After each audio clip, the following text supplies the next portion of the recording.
यह खबर शायद आपकी नजरों से गुजरी होगी। भारत सरकार की सूचना एवं प्रसारण मंत्रालय ने देश भर के अखबारों को दिए जाने वाले विज्ञापन की दर 26% बढ़ा दी है।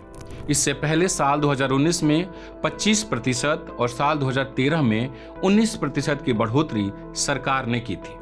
अगर हम पिछले 5 सालों में भारत सरकार द्वारा प्रिंट मीडिया पर किए गए खर्च की बात करें तो यह कुल आंकड़ा 851 करोड़ है। साल 2020-21 में 185 करोड़, 21-22 में 154 करोड़, 22-23 में 190 करोड़, 23-24 में 202 करोड़ और 24-25 में 119 करोड़ रुपए विज्ञापन के जरिए अखबारों को दिए गए हैं।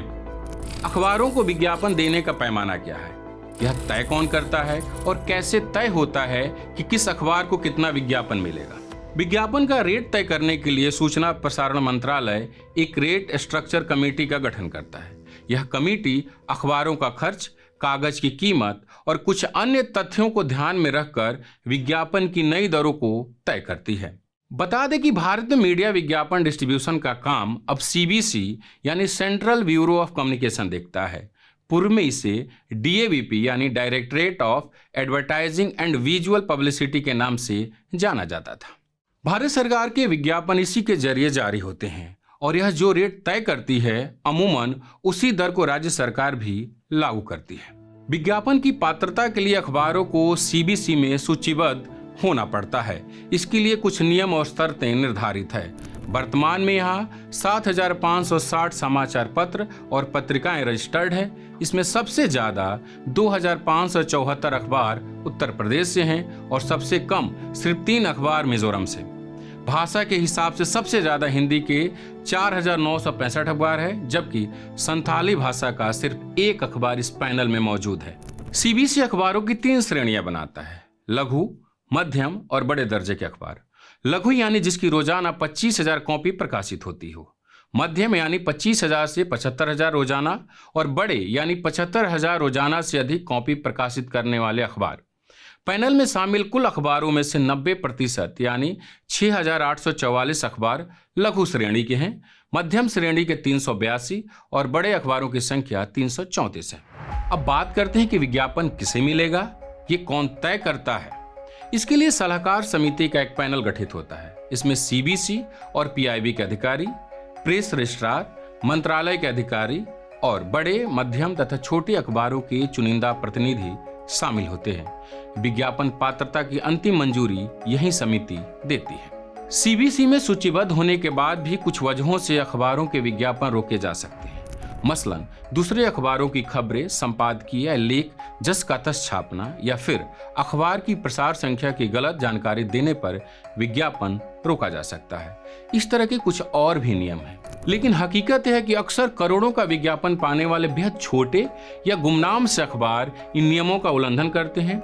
दूसरे अखबारों का कंटेंट कॉपी पेस्ट करना हो या यहाँ तक कि संपादकीय भी दूसरे अखबार का उठाकर छाप देते हैं। आपको यकीन नहीं है तो आप न्यूज लॉन्ड्री की इस रिपोर्ट को पढ़ सकते हैं। सरकारी दस्तावेज के मुताबिक प्रसार संख्या बढ़ाकर दिखाने पर विज्ञापन के लिए जो सूचीबद्धता है वो रद्द कर दी जाती है। लेकिन न्यूज लॉन्ड्री ने ही अपनी कई रिपोर्ट्स में बताया है कि जिन अखबारों के नाम तक लोग नहीं जानते उन्हें भी सरकार से लाखों रुपए के विज्ञापन मिलते हैं। विज्ञापन की कीमतों में 26% बढ़ोतरी का क्या असर होगा? सरकारी विज्ञापनों का असर अपरोक्ष रूप से खबरों पर पड़ता है। जो पैसा देता है उसके दावे प्रमुखता से अखबारों में छपते हैं। सरकार की बात को ही अंतिम सत्य मान लिया जाता है, क्योंकि जो खर्चा देगा उसी की चर्चा होगी। अगर कोई अखबार सरकार की आलोचना करता है तो उसका विज्ञापन रोक दिया जाता है। इस तरह से विज्ञापन अखबारों को नियंत्रित करने का एक हथियार बन चुका है। किसान आंदोलन के दौरान दैनिक जागरण जैसा बड़ा अखबार अपने खर्चे पर किसानों से जुड़ी सरकारी योजनाओं का जमकर प्रचार करता रहा। आपने न्यूज लॉन्ड्री की रिपोर्ट तो पढ़ी ही होगी। अगर हम पिछले साल के विज्ञापन खर्च को आधार माने तो अकेले भारत सरकार ने अखबारों को 119 करोड़ रुपए दिया था। यह रकम हर साल बढ़ती घटती रहती है। इस राशि में 26% की बढ़ोतरी के हिसाब से अखबारों को मिलने वाले विज्ञापन में 31 करोड़ रुपए और बढ़ जाएंगे। यह तो सिर्फ केंद्र सरकार का खर्च है। इसके अलावा अलग अलग राज्य सरकारें भी इसी दर से अपना विज्ञापनों पर खर्च करती है। उत्तराखंड सरकार इसका ताजा उदाहरण है। जिसने बीते 5 सालों में सिर्फ अखबारों को 315 करोड़ रुपए का विज्ञापन दिया है। हर राज्य सरकार इसी तरह मोटा पैसा विज्ञापनों पर खर्च करती है।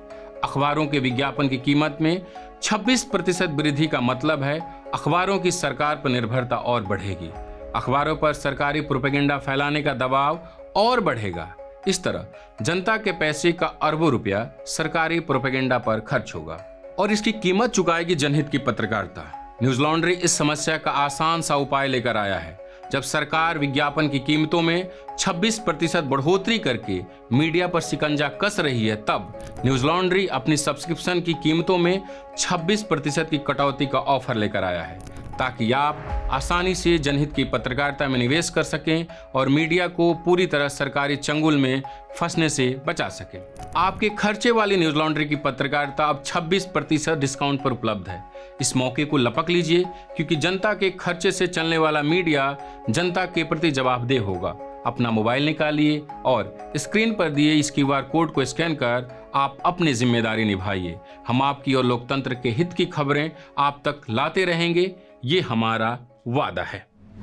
पत्रकारिता का नासूर बन चुके विज्ञापन के मॉडल को खारिज करके खबरों की इस दुनिया को बदलिए, ताकि पत्रकारिता आपके लिए जवाबदेह बने। newslaundry.com/subscription पर क्लिक कीजिए और अपने मन मुताबिक पेमेंट का विकल्प चुनिए, क्योंकि हमारे सब्सक्राइबर्स का नारा है, मेरे खर्च पर आजाद हैं खबरें।